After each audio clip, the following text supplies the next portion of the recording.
का एक टॉपिक ले रहे हैं जिसका नाम है जनन तंत्र।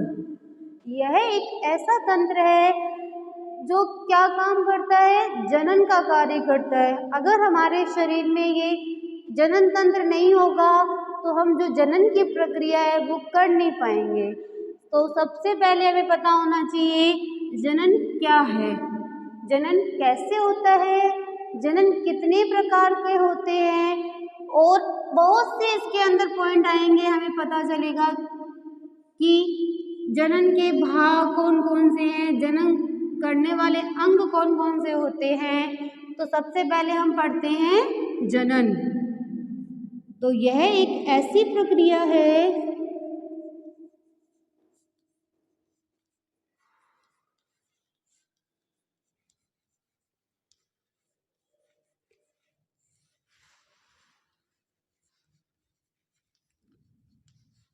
जिसमें जीव अपने समान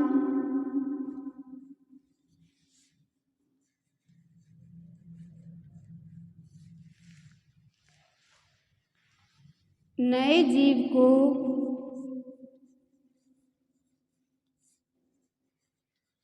उत्पन्न करता है,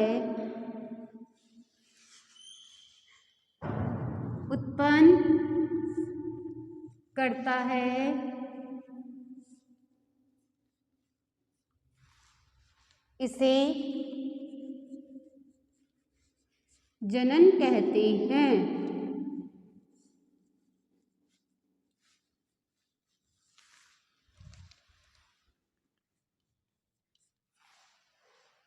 जनन की प्रक्रिया के द्वारा ही हम किसी जीव की प्रजाति को बढ़ा सकते हैं।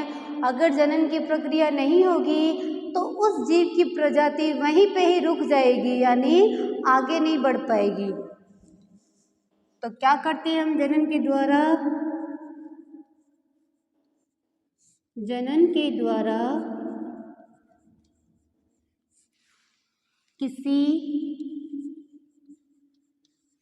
जीव की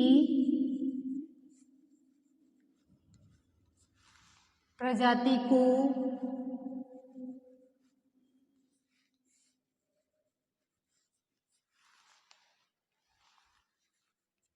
बढ़ाया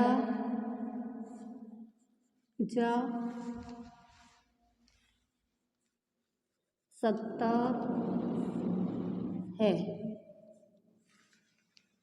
फिर है जनन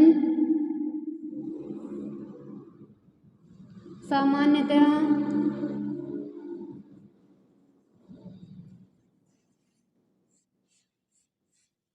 दो प्रकार का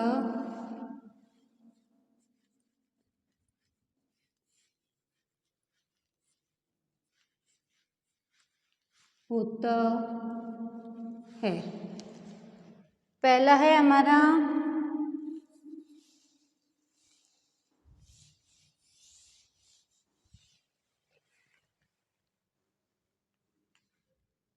अलैंगिक जनन।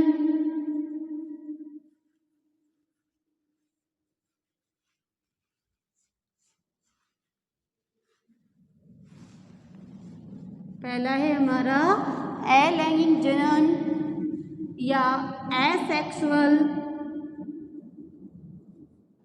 रिप्रोडक्शन।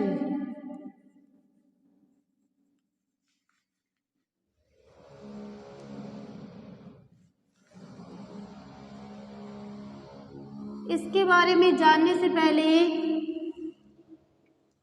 आपको पता होना चाहिए इस जनन के अंदर केवल एक ही युग्मक अलग नए जीव का या अलग नए पौधे का निर्माण होता है। तो सबसे पहले सोचो, आप कहीं घूमने गए, आपने वहाँ पे देखा कि एक पेड़ का पौधा, मतलब एक गुलाब का पौधा है, उस पे जो गुलाब के फूल लगे हैं आपको बहुत ही अच्छे लग रहे हैं, जिसके कारण क्या हुआ, आपके मन में एक इच्छा उत्पन्न हुई कि हाँ, काश हमारे घर में भी एक पौधा होना चाहिए। तो आपने क्या तरीका अपनाया, उस पौधे को उस उस पौधे की एक छोटी सी टहनी ली, फिर उसको काटा, काटने के पश्चात गीली मिट्टी में डालकर और आप अपने घर पे ले गए। घर ले जाने के बाद आपने उस पौधे को डेली पानी दिया, पोषक तत्व दिए, जिससे वो 1 ही महीने में पौधा बड़ा हो गया और उसमें फूल भी लगने लग गए। तो इस प्रकार एक पहले वाले पौधे से एक अलग पौधे का निर्माण हुआ, यानी उसी के जैसे पौधे का निर्माण हो गया। तो यह कौन सा हो जाएगा? अलैंगिक जनन। सबसे पहला हम पढ़ते हैं अलैंगिक जनन, एसेक्सुअल रिप्रोडक्शन। इसके अंदर क्या होता है? जनन की इस विधि में एक ही जनक के कायिक भाग, यानी जनन की इस विधि के अंदर एक ही जनक है, उसके कायिक भाग यानी फूल, पत्ती, तना, जड़, ये सब क्या होते हैं? हमारे कायिक भाग होते हैं पौधे के। भागों से नए जीव का निर्माण होता है, इसे क्या कहते हैं?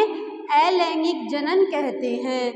नए जीव में सभी लक्षण जनक के बिल्कुल समान होते हैं तथा अगर एक से अधिक संतान होगी तो वो संतानें भी आपस में क्या होगी? समानता दर्शाएगी। तो चाहे आपने जो पौधा घर पे लगाया है उससे आपने टहनी को काट कर 2-4 पौधे और लगा दिए, लगाने के बाद में क्या होगा? वो आपस में भी समानता दर्शाएगी, यानी वो पौधा भी सेम होगा पहले के गुलाब के पौधे की तरह। अब सेकंड है हमारा लैंगिक जनन, सेक्सुअल रिप्रोडक्शन। अब लैंगिक जनन है वो 2 पौधों में भी पाया जाता है और जंतुओं में भी।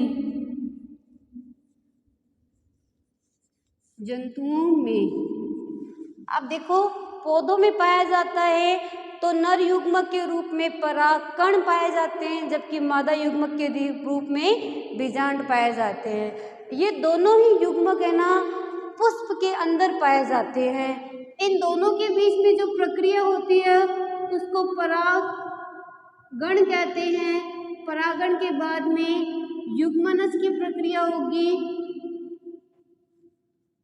युग्मनज के बाद में होगी हमारी निषेचन की प्रक्रिया। निषेचन की प्रक्रिया के बाद में होती है जिससे युग्मनज बन जाएगा, निषेचन की प्रक्रिया बन गई। इसके बाद में फल एवं बीज का निर्माण हो जाता है। तो लैंगिक जनन आपको समझ में आ गया। पौधों में कैसे होता है? पौधों में 2 युग्मक पाए जाते हैं, एक तो नर युग्मक होता है और एक मादा युग्मक। नर युग्मक के रूप में परागकण पाए जाते हैं, जबकि मादा युग्मक के रूप में बीजांड पाए जाते हैं। यानी नर युग्मक और मादा युग्मक के बीच में एक प्रक्रिया होती है जिसे क्या कहते हैं? परागण कहते हैं। ये प्रक्रिया होने के बाद में युग्मनज बनेगा। युग्मनज बनने के बाद में निषेचन की प्रक्रिया होगी और जब ये प्रक्रिया हो जाती है तो फल और बीज बन जाते हैं। तो इसी प्रकार ये पूरी प्रक्रिया प्रारंभ से लेकर अंत तक जिस प्रकार हुई है उसी को क्या बोलते हैं? लैंगिक जनन। अब हम देखते हैं जंतुओं में। जंतुओं में भी 2 पाए जाते हैं, नर युग्मक